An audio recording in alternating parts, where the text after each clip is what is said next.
Hello, everyone, and welcome to Fellowship of Fans discussion video on episode 3 of Dune Prophecy. I have here with me Strider, as always. Nice to see you. Nice to see you, man, and hello to everybody who will be watching this. Glad to have you here. Yeah, definitely glad to have you here in these nerdy discussions.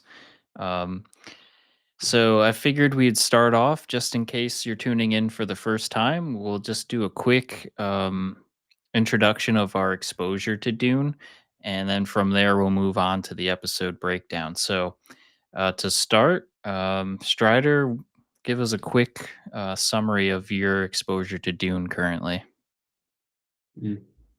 Uh, Saw the 1984 or whichever year movie a couple times when I was a kid. That was weird. It's still weird today. I saw a couple of those miniseries that were on air at some point. I hallucinated one of those when I had Corona for the first time while I was watching one of these TV shows. That was great. Um, Loved the Dune movies, especially the second part. And I haven't really read the books or anything. I do have them actually. I do have most of those books, at least most of the main ones, I think. But I haven't read them. It just felt too heavy. Um, and I watched a lot of lore videos around. So like this year when prior to Dune 2, I rewatched Dune 1 and so on and so on, and then after Dune 2 as well, I was just like hooked for a couple of weeks, with as there was probably a lot of people. So I watched a lot of lore videos, so I know like general stuff about the universe, but I'm by no means a lore master. I cannot do names, wars, and so on. Yeah, but overall, I think that's it. What about you, man? Yeah, to echo similar to you, I've got into Dune more so through the movies. I've seen the original Dune movies from like the 80s when I was really young, so I don't even really remember it. But the the recent releases of Dune 1 and Part 2 instantly hooked. Dove in a bit of to lore videos when those movies came out, but then when Dune Prophecy was announced, I pretty much avoided spoilers, and I'm going to wait till this season at least ends before I dive in further. And through Fellowship of Fans, I was able to go to New York Comic Con, and I got to go to the Dune Prophecy panel, and started to learn more about what the show was going to be about, and it got me really excited.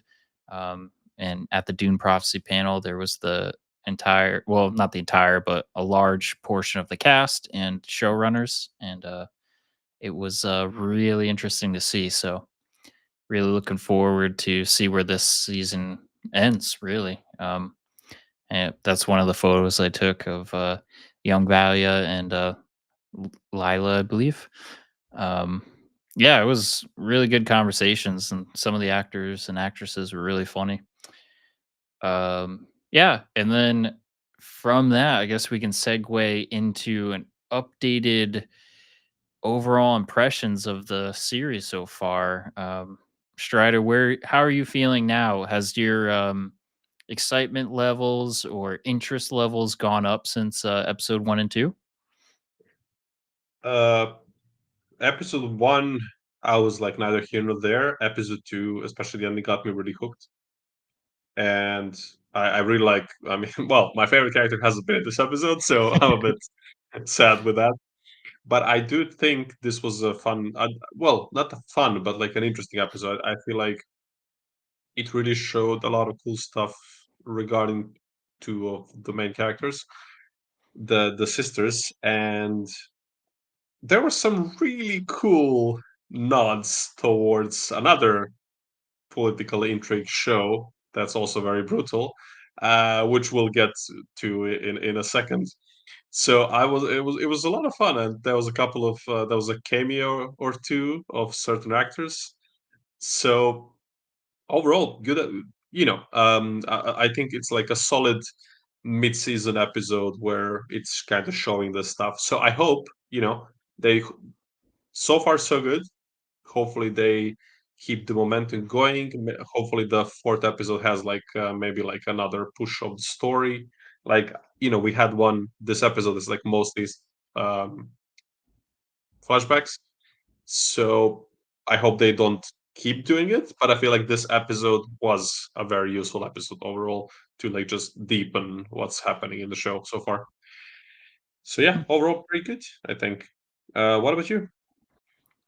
Yeah, to echo pretty much everything you said, I feel like it's ratcheting up right now. Where similar boat episode one, I was like, all right, what's this show gonna be like? Episode two, my interest level went up, and then this episode I actually really liked because we sat with basically one or two storylines. We were able to immerse in them a little bit more, and kind of get your bearings because I saw a lot of critics online saying that the show's confusing. There's a lot of characters, and it's like we've heard that a million times, like Rings of Power, Game of Thrones, all those shows. Everyone gets confused with all the characters, but Yeah, it's like welcome to an ensemble show that has a yeah, complicated, not a complicated, a complex storyline. Like, why is this new?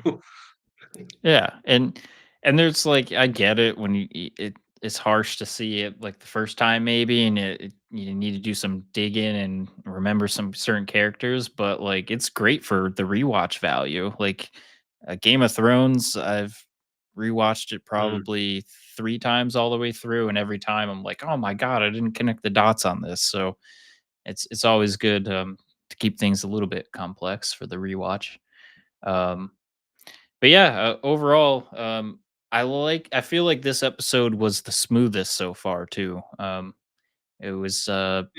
yeah, it kind of kept my interest going. I didn't kind of see my mind wandering elsewhere. Um, it's yeah. So on that note, might be a good segue into the episode where I believe we had 2 to 3 major storylines. We had the young Valia storyline. Um, we can get into that, and then segue into the young Tula storyline.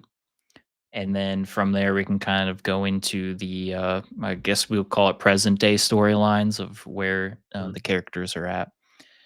So, Sounds like a to, plan. s- yeah, cool. So, if we go into the beginning here with young Valia and I believe this was her brother, um, Yeah, Griffin, right? Griffin. Griffin. Um, yeah, what I had to even with this, I don't know if I was distracted for a second. The show kind of glazed over his death almost. It was like he was alive talking with her, and then next thing he's kind of dead on a ceremonial I don't know what those are called actually, but they were kind of paying their Carrier thing, respects. whatever. Yeah, Carrier, yeah. but yeah, yeah, it's like literally the next scene. But in a way, I think it's good they didn't. What's the word? They didn't pad it. They just skipped to the okay. This is the next important thing that happened. Like they were talking about plans. She convinced him to go and challenge Vorian. I think that is the pronunciation. Is it Vorian? Vorian Atreides, yeah. Trades, yeah. Um, I wasn't sure if that was an L there. So yeah, Vorian. In Landstrad, which is like this council of the houses that rules the Imperium, and yeah, and then that's it. Next time we saw him, he was dead, killed by Vorian. So yeah, I like. I actually, I think it's a wild jump, but when I thought about it for a second after that, I was like, okay, yeah, actually, this was good for the pacing of the episode. They didn't pad. They didn't do this. Was like, okay, this is the thing that happens. Yeah, that's actually a fair point. Because then from there, it kind of was the catalyst for a lot of the rest of the story for the episode. Because you have Valia then joining the Sisterhood, you have which then kind of teeters into what Tula ended up doing. And yeah, if we just stick on here for a second on the Valia storyline, she joins the Sisterhood, um, and we kind of get the I guess we get to kind of see a bit of her, like, I don't know if stubbornness is the right word, but the sisterhood basically tries to say, sisterhood above everything else. I think that's even the title of this episode, if I remember, sisterhood above all. And they did what is it called? It's a ceremony, a vow taking ceremony. I think it's the About taking language. arrow. Well, Yep. well said.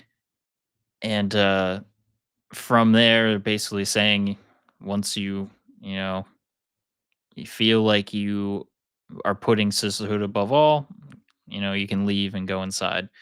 And it kind of the scene ends with basically Valia standing out in the rain by herself and showing that she still has unfinished business basically. And Raquella ends up confronting her, and from that, and if you stop me, Strider, if you want to talk about that specific scene, but from that, we then get a little bit of hints into what Raquella's doing and kind of taking interest in Valia and showing her more of the forbidden technology they're using. So, I don't know. Any Yeah, thoughts right. into that? Yeah.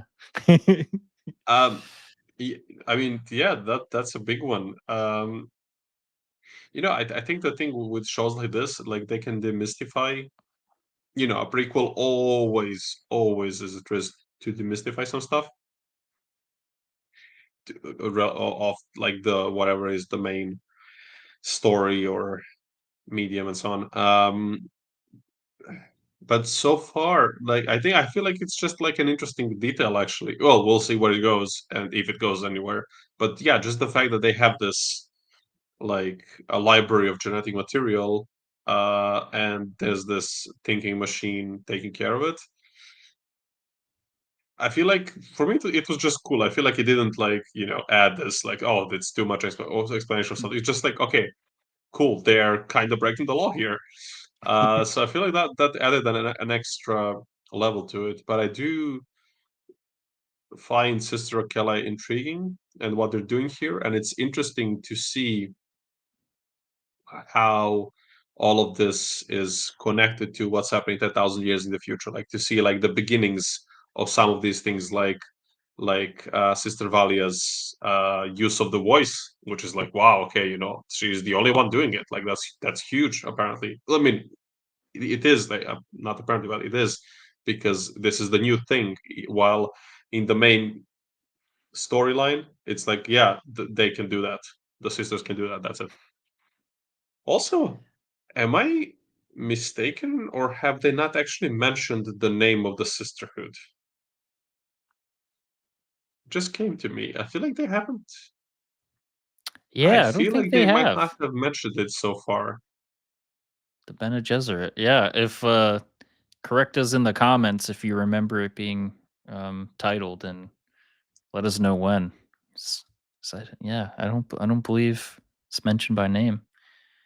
That could be a lore thing of like why are they like the what is the um meaning of Bene Gesserit itself, and how do they get the name to begin with? Yeah, I I don't kind know of if want to there's a Google lore. it, but I feel like it might be a spoiler, so I'm just not going to do it. All right. Well, you guys can spoil it in the community for us. So if you want to leave us a comment, I'll definitely check it out. But yeah, we'll leave it at that for now. But yeah, that's a great point. Great point. Um, and yeah, another quick point on them using forbidden technology. It's kind of cool to think of from like a strategic standpoint because if the rest of the universe or world that we're living in here isn't allowed to use that advanced technology, it gives them the competitive advantage. So they're using That something is a that's good more point. powerful than the rest of the societies, assuming no other societies using it as well. But so that's kind of a cool strategic nod there of like, oh, this sisterhood could be very powerful because they're using very powerful technology that no one else can use. So Mhm. I made that connection this episode and was like, oh wow, that's interesting tactic.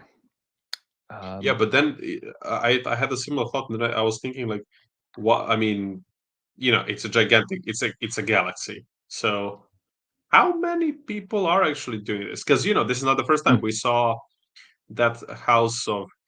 the Italian name sounding house from the first two episodes.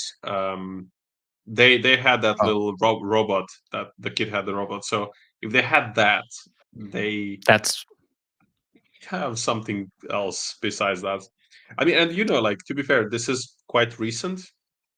The war has been happening very recently, so like for the it's crazy to expect that you could completely enforce a galaxy-wide ban on a technology that has been widespread for probably a couple of centuries. yeah. So it does make sense that there is this, but yeah, it's interesting to think like who else is using something like this. Sounds like a plot point for season 2. Yeah, that would be cool, yeah, if the sisterhood have to go up Yeah, against other people using the technology. Oof. We're kinda getting that now with Desmond, but he got swallowed by a giant worm, so a little different. Um, alright, so we talked on, young Valia, um, so she's basically put under the wing of, Raquella, and there's a little bit of, a jealousy going on there between her and I believe the character's name is, Dorothea. uh, Dorothea, yep. So it appears to them that she got, like, banished by Raquella, but Raquella basically gave her, like, an ultimatum of, like, "Finish your unfinished business and then come back a reverend mother." Um, so I think before we get into that part of the plot point, we'll move on to Tula because they're the storyline kinda intertwines a bit, so if we were to jump to that storyline real quick, we cut to Tula with a new romance of Ori Atreides, I believe. Um, Mm. and I did not see that coming, but I guess I bet if we rewatch the episode, maybe even like, yeah, I probably should have watched it a little bit more closely, but there might have been hints of this was kind of inbound. But yeah, she Actually, basically. Oh, yep. you could go on. You finish your thought, and then I'll jump on that. Only other thing to the thought was so basically, um, the romance is budding, and the one thing that got me slightly suspicious at this part of the scene was when, yeah, when they were starting to kind of treat the boar, I guess, and she mentions the poison sack, and I'm like, oh, there's pausing, talking about this. It's Something they're gonna Jackal's use gun. this. Yep. That's Jackal's gun for you. Yep. Yep. Yeah, exactly. And the thing that this reminded me of, and sorry, I keep doing this. I feel like the app we're using for this kind of changed the way it works, so I keep shifting to D, but he's a handsome dude, so it's fine to have him on screen. So just give me a second. This reminded me of this, a genius addition of the creators of the show. This wasn't in the books, but here we see Tywin Lannister, the lion, skinning a deer, which is the animal of House Baratheon. We can maybe we'll probably mention House Baratheon in a bit later as well. But this was it, and then what's her name? Tula again. Me doing this. What Tula was doing, she was doing a similar thing. She was talking about the boar, and she said that this thing that they have, this poisonous thing, the smell of that, um, how do you say, lures the bull, and you Oh know yeah. whose symbol the bull is in some weird way, House Atreides, apparently. Because in the movie Dune, they talk about how bulls were, I don't know, it was on the wall over there, and one of the previous Atreides like to fight them or something. So for me, I don't know if this makes sense that this was like a 10,000-year-old connection of this house with bulls. That feels like a bit of a stretch, but still, it feels like they went Mm. for it. So I was like, oh no, some Atreides are gonna, someone's gonna die. I didn't really fully realize that this was gonna happen in this episode, but I feel like this. Oh, I feel like this was a pretty good. So yeah, I got I it came to my head, but it's just because this scene from Game of Thrones was so iconic that I feel like a lot of people now have this have it in mind as a really terrific foreshadowing thing. So I don't know. I feel like it might get overused in the future, but I feel like it was really well placed here. So I was prepared for what happened. But I'm not sure. How did you feel, or did you want to skip already to what happens, or I mean, there isn't that much. You can maybe just like transition us towards what happens in the end, actually. Yeah, yeah. So, I guess a transition as good as any is another Game of Thrones reference. We basically got a similar red wedding. So if you've seen Game of Thrones, you would be familiar with the red wedding.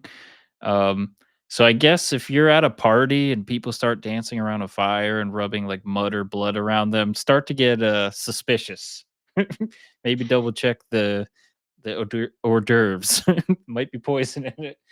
Um, so yeah, I was wondering where this scene was gonna go. Like they mentioned the poison, and then Mm, there's dancing around, and I'm like, what? I don't. For some reason though, they did a good job of tricking me because I wasn't going to everyone being poisoned. I was thinking like there was gonna be maybe like she was there to poison the patriarch of this the Atreides clan yeah, or whoever was there of most importance, but I wasn't expecting her to wipe everyone out. So it was a pretty good yeah. surprise. She. This was also a bit of a reference to Arya just destroying House Frey as well. So like, I don't know how that wedding is called, but yeah, I think it's season Yeah, 7 maybe, and she and just then wipes the whole house out as like a revenge. yeah, and with cameos, I tried to look it up, but IMDb wasn't updated last night. But the brother, I believe, with the like leg brace, is that an actor from Game of Thrones, or am I misremembering? Like, did you I have don't it? know. You know, I'll have to look that up later. I'm If not anyone, sure honestly. I don't know.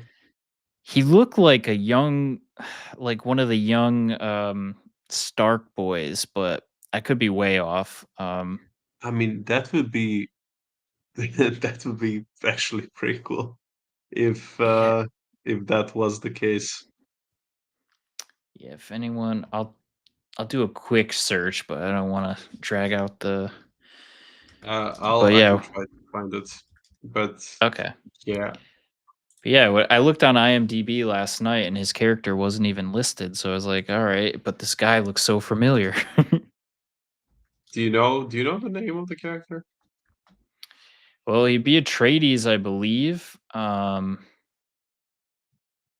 Oh, someone actually on Reddit here is saying who's this character, so that's funny. Um, let me see.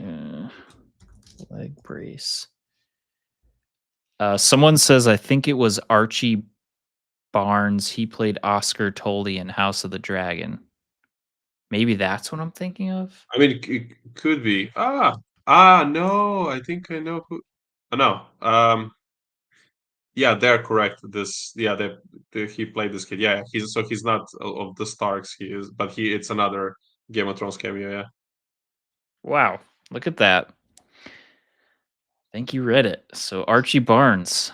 So he played House Tully in House of the Dragons. And I guess that would make more sense because Game of Thrones has been off the air for a while now. So yeah, House of the No, Dragon but would be this is House of the Dragon. So yeah, makes sense. yeah. This Cool. is Look at actually that. he actually played a really good cool role there. Like that kid stood up to Daemon Targaryen, like kind of put him in his place a Yeah. little bit. So hell yeah. And then shameless plug, we went and did House of the Dragon conversations. So if you guys want to catch up on that, those videos are somewhere in our fellowship YouTube, so feel free if you wanna rewatch House of the Dragons, we have commentary on those episodes. We Um, do indeed. so yeah, wow, a lot. So we have Game of Thrones references, House of the Dragons references. We have another Game of Thrones reference we can talk about, right? Yeah, might as well right now. Um, so I is this our first time seeing this character, or was there any quick um cameos of him in episode 1 or 2? No, no, this is the first time. First time, okay. So I looked at a breakdown article and they already had his character listed. So I was like, did we see this person? I don't remember him. But it took me like I couldn't recognize him in old form. It took me to hear his voice to go, oh my god, that's Robert Baratheon. Um, and for some people that might be in Strider and I's age group, you might remember him as Fred Flintstone as well from the live action version. That is, yeah, And just so I think I have his Mark Addy is the Mark Addy, yeah, actor's yeah. name. Yep. So yeah, I was shocked by all these Game of Thrones, House of the Dragon cameos. There, I don't know if I mentioned it in last episode, but we also have an actress who's the daughter of a Game of Thrones actor. So the actor's name is Carrion Hines, and he played, oh, I forget his name, but he was like the wildling commander outside The of the yeah, wall. the king of the wild men. Yeah, yeah. He also played Julius Caesar. He plays whom on in the Rings of Power as well. Like, I mean, yeah, it's like a Yep. huge. He plays the Dark Wizard in the Rings of Power as well. Kieran Yep. Hines. So it's like it is a big. There's a lot of quality actors around this show. So that's that. I mean, which is really good news. Yep. And I got to the his daughter, so she plays Sister Emmeline, and her name is A Aif Hines. Don't know if I pronounced that one right, but she's Sister Emmeline. Yeah, so there's a lot of good actors surrounding this show. Even I know the present day Valia and Tola, or at least at the New York Comic Con, we were hearing a lot of their stories of like how they I guess they grew up or in the same area of like acting and they're cross paths a couple of times, but they never got to work together, from my understanding. But this is the first project Mhm. together, and they've done a lot as well. So that's Olivia Williams and Emily Watson. Yeah. So yeah, it's crazy all the cameos and references, and it kind of it's kind of cool to see how, small worlds can be. Like these actors are cross pollinating in the Dune universe, Lord of the Rings, Game of Thrones. It's really cool to see, and um, high caliber acting as well. So um, yeah, I'm excited to see where the rest of the season goes. Yeah, well said. Yeah. Okay, so let's see. Going back now to the storylines, Tola ends up killing everyone, poisoning her boyfriend, letting the Archie Barnes character go. Assuming he's Atreides, but I don't know his character name. So he kind of walks in the woods. So I'm wondering, I'm sure that's going to lead to. So that must mean, I wonder if he's the father of Carrion Atreides. Is that too? Ooh, it could be.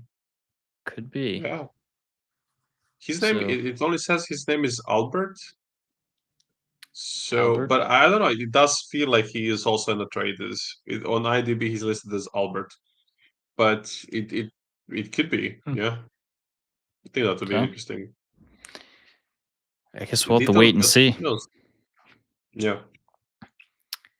She ends up seeing a bull, it looks like, and then after this, she basically meets up with her sister in their, I guess you can call it home planet, but it seems like that's where the Harkonnen were banished, Mm. um, from my understanding. Um, yeah, and that's what I will admit. It was getting late in the night, so I was getting a little distracted, and it was the dinner scene, and I was on my phone, and then she used the voice, and it scared the crap out of me. It was so loud. So she got me. She got me there. 'Cause it was just a casual family conversation, you're not expecting the voice, and it came out. Um, so yeah, that scene was really powerful, and and, I don't do you have any thoughts before we move on there? Um, I know. I just thought when that scene was happening. Ah, well, I think I'm seeing an ammo. Like she has her move. Pick up the knife. Put it on your throat. Now push it in. This is it. Like this is her gambit move, and well, it is what it is. If it works, why fix it? You know, if you don't fix it if it ain't broken. Ugh. But yeah, it was an interesting scene to yeah to see her kind of burn the bridges with her family, with their family, and then she and her sister they both leave together, and that kind of brings us basically more or less, I think, in the present day. Well, actually, with the exception of one thing, um, and that is this. I have not found a nicer quality. Um, Oh, the but yeah, agony? yeah. So Valia leaves after this confrontation in the house, and she decides, okay, this is it. I'm taking the I don't know how to refer to it, but like this blue spice liquid from Arrakis, and she goes through the agony, and her sister is there to help her get out. And the interesting thing for me, and I don't know, you can tell me what you think of this. Is this just like their connection, or is this maybe a hint towards something that's going to happen as well? She says, Sovalia says, so she goes to the same thing with like having this chaotic cave-like scene with all these figures, like spirits of the past female ancestors, and she hears the voice of Tula, of her sister. So I'm wondering, what do you think? Is this a hint towards Tula as well, developing the voice? Because I don't think we saw her use it actually so far. Or is this just like Oh, a it's just their connection? She just heard her. so it's interesting you said that because I was gonna spin it into like, you triggered me to think of another, potential premonition is sh her hearing Tula's voice in that, like, I'm gonna call it purgatory, I don't know how to, yeah, like, that crazy spiritual Mm, area. What if that's, foreshadowing for Tula dying and joining that? Is that too mm. far-fetched do you think? I mean, she might die. Like, who knows? I don't know. I Hmm. think I think I don't know if it would change. I don't think so. Let's say that happens. I don't think the way I understand how this works, I don't think Valia could speak to her sister because I think the way it works, it's you need to you're just like hearing literally like the direct ancestors before you. But I don't know. I guess it doesn't. I don't know. Maybe it doesn't have to be like that. Yeah, I guess there is a little bit of confusion around that too, because like, in the Dune movies, I could have sworn it was you could hear all the reverend mothers before you. So then, unless I could have that wrong, but that's how I like No, for what I that is correct. But maybe oh yeah, that is actually a good point because they're not all descended from each other. There aren't mothers. I mean, maybe at yeah. this point it's kind of limited. I don't know. That is a very good Oh, actually. That's a very good question. That's true because this is the start of the sisterhood, so maybe yeah, okay. So maybe in the future we Maybe they can find a way to, maybe the way usually it works is you connect to your direct ancestors, the female ancestors, but then perhaps they found a way to like also connect with the Reverend Mothers by the time of hmm, Dune movies and books. I guess yeah, if Okay. anyone listening, leave your thoughts and theories on what you think of that. Do you think will it eventually will get explained of that it's either just your, direct descendants, or is it you'll get the powers to talk to any reverent mother from the past? And yeah, let us know your thoughts there. Um, yeah, that's really interesting. I wonder where they're gonna go with that. Hmm. And from there, so I think we're getting towards the tail end of the plot of this episode because we kind of flash forward now to present time. Um, I guess we have the scene where the sisters bid farewell to Lila. Um, they basically take her off of uh, Dune technology life support, um, and they're ready to let her go. And we find out that Tula secretly brings her into the forbidden technology room and plugs her into the computer and puts it on the thinking machine life support. And I think that's kind of where the episode ends. So, what are your um, theories, Strider, on where that storyline's going to end with Lila? Do you think she's going to make a full recovery? Do you think someone's going to find out that she's been hiding her there and causes conflict? Like, what are your thoughts? Yeah, I think she will have to come back in some way. Again, it's that thing we mentioned, the Chekhov's gun, like the fact that we see her being moved, put in this system. Tula says, "Hey, there's a chance, na na na, if given the right dose of the spicy water, um, she might come back." So yeah, I'm pretty sure she will come back in some way. I do feel like she's not gonna come back as like normal. Something's gonna be wrong, which makes absolute sense story wise, but also just like within universe, it just makes sense that she wouldn't be the same when she comes back after such an experience. So yeah, I do think something's gonna happen. What about you? Do you have any particular theories? Yeah, my guess is she's gonna come back and it's gonna cause a lot of conflict internally with the sisterhood because uh Lila um saw Valia using the voice to kill her ancestors her ancestor. So I feel like that's gonna come into Mm, play and she might that's a go good point. against the sisterhood, betray them. I'm sure there's going to be some kind of messiness there. Um, yeah, so I mean, this episode kind of it had a couple story lines that pretty much resolved themselves, but it is opening up um, a lot of questions for the future. And we didn't even like this episode didn't touch upon the Desmond Hart storyline or the is it the Ricci? Why did I forgot their names too? The Italian, is it we got the Trades, Harkonnen, Ricci's, so Duke Ferdinand. Something like that.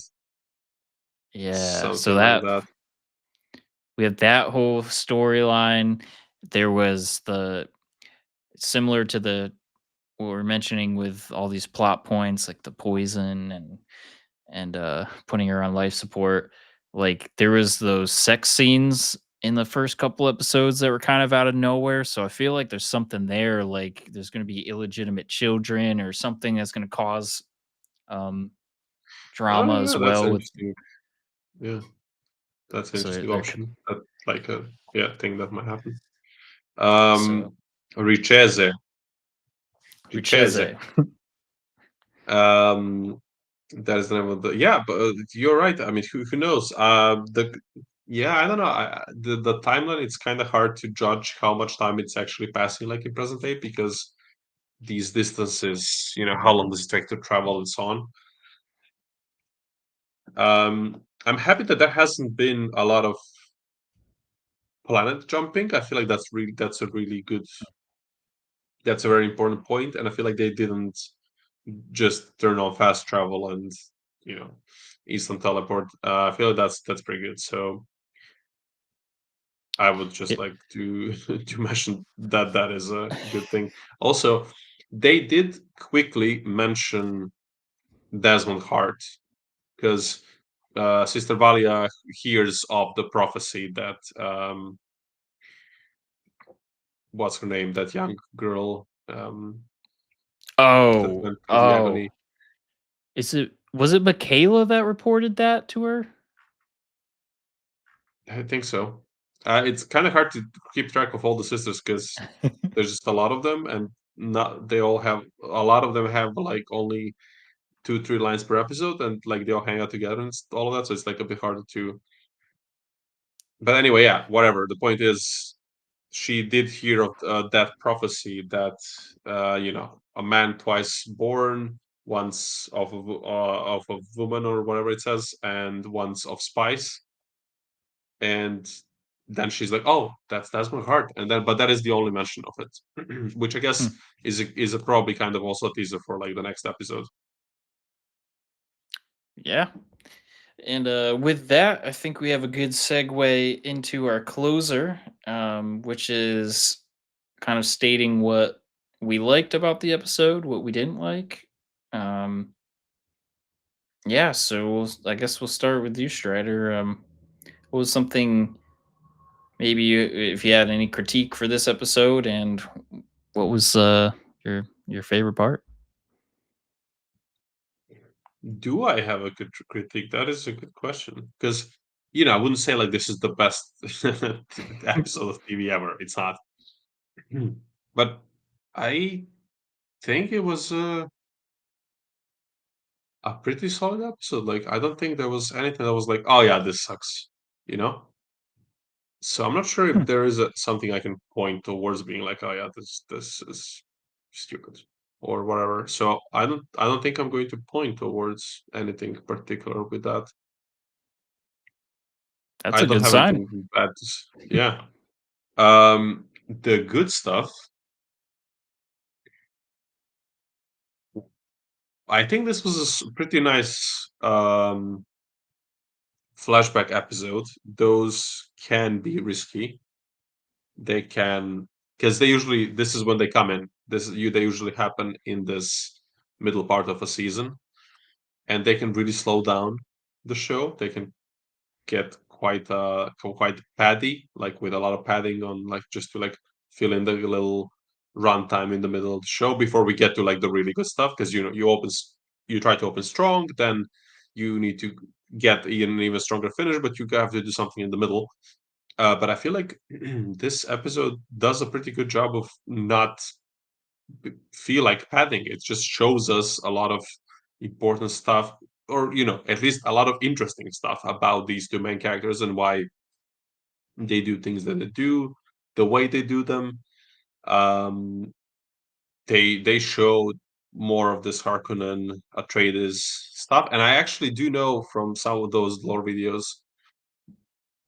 I did know about this thing that this Atreides was the hero, and that Harkonnens kind of got slighted. I don't know what's the pronunciation, but I'm not sure if it is completely clear. It could be. I just don't remember from this 1 or 2 videos. I'm not sure if it's completely clear that this Harkonnen was doing a good thing. I think it is. I think it might be known, like within the lore for people who read books, but I'm not sure. It might be also that the show is maybe expanding a little bit of that, but I think it is from the books as well. So anyway, I do like that they expand this rivalry as well. I didn't expect that to be in the forefront of this show, to be honest. But it's cool that it's there. Even if it doesn't grow into something bigger, I'm fine with that. But yeah, anyway, I think the show did a pretty good job of just being a good flashback, middle of the season episode that gives you more information about what's happening and more information about the characters. I think it does that in a pretty good way. And I really liked that foreshadowing scene that we talked about with the boar and the the bulls, The bull. Yeah. the bull and the traders and all that. So I'm I was very proud. I was like, I think I know what this means, and I'm happy it turned out the way it did.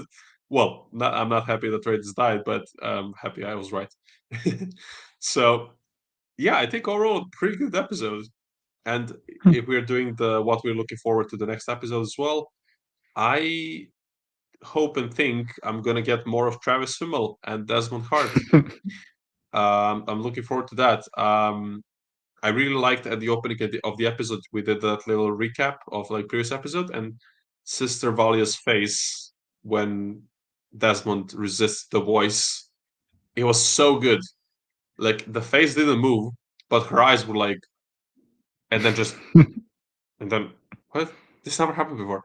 It was so good. Just like 1 or 2 seconds of the actresses acting really well, and yeah, so I'm just kind of looking forward to that to that continuation of that particular thread, the Desmond Hart versus Sister Valia, and I think that's my bit. So, what about your shift? What did you dislike? What did you like? And what are you looking forward to? So similar to you, dislike. I didn't have much, so I'll just do a nitpick real quick. I want to know, maybe you know, if not, someone in the comment let me know. The ship design, they're like, I feel like they can't be aerodynamic because it's like that. The ones I'm talking about, where it's like like a pod or whatever, and then there's just a one long arm going to the left. I think it's the left. So I'm Yeah, wondering, like, what that's is great. that arm for? Like, is that like a yeah? What is that arm, and what's that design? So I don't know if anyone knows if there's a practicality to that design or if it's just aesthetics. I Um, think it's just aesthetics. okay, it's probably what it is, because I I was mean, originally who thinking knows? like, oh, it's like a hatchway path to, like, when they connect to ships in space or something. But when we see a lot of them land, everyone comes out the back. So I'm like, I don't think it's that. So I don't know. But if anyone knows the purpose, let us know. That's what's keeping me up at night. um, and for what I liked, I think I guess it's like in another critique. I did really like the young Tula scene with the Atreides. I thought that was a great plot twist. I was not expecting it.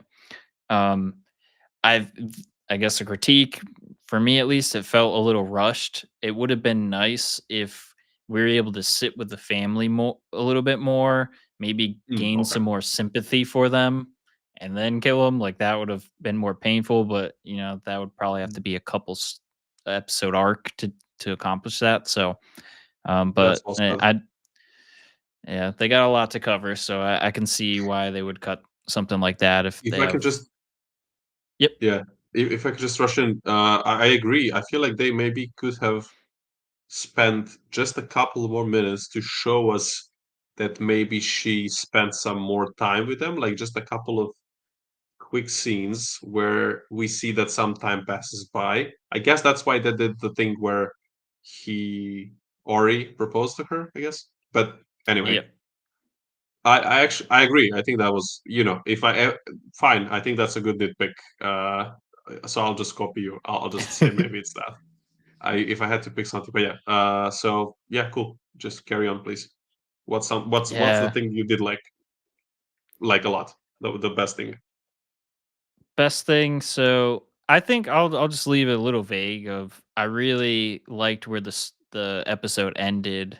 Um, I feel like it had a really good build up. You had the agony scene showing like Tola getting closer to her sister, and then going from that to, um, yeah, seeing, kind of the older, relatives of, Harkonnen, revisiting them. I believe did Valia visit them at the end of the episode? Mhm. Yeah, so Yeah, we but kinda I get don't a know. re I thought, is this like, is this their father? That's kind of what I thought.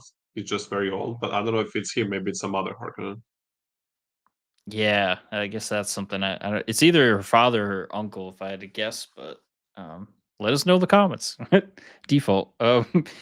But, yeah, between that and then um, the Tola storyline with, Lila and on the life support and the hidden room, like, I feel like there's a lot up for, future episodes, and then to kinda segue too, I watched the teaser for the next episode and the behind the scenes, and I remember thinking, "Wow, this teaser looks great." Like, there was a lot going on, so that got me really hyped for the future as well. Um, so yeah, I'm, really looking forward to the rest of the season, and, on that note too, there was some talks about wanting to do a live discussion, so we're gonna see if we can pull some strings and do the finale episode live, so we can have live chat and all that. We'll let you know. Yeah, we'll see You know, about that. That would be cool. we'll yeah, if we can pull that off, it'd be great because we want to interact with everyone and hear your thoughts. So we'll see what we can do for that. And yeah, so on that note, I guess we'll close off the video. Thanks again, Strider. As always, you've been with me now for House of the Dragons, all the Rings of Power stuff. We did Penguin together, so it's always great chatting with you. Um, Yeah, so yeah, we did a few things. done a lot, and I think you're doing videos for another series too, right? It's the anime. Um, We were gonna talk about Arcane, but I think we've just been too busy, which is a shame because it's a fantastic show. Oh, but no, actually, we did cover Legend of Vox Machina.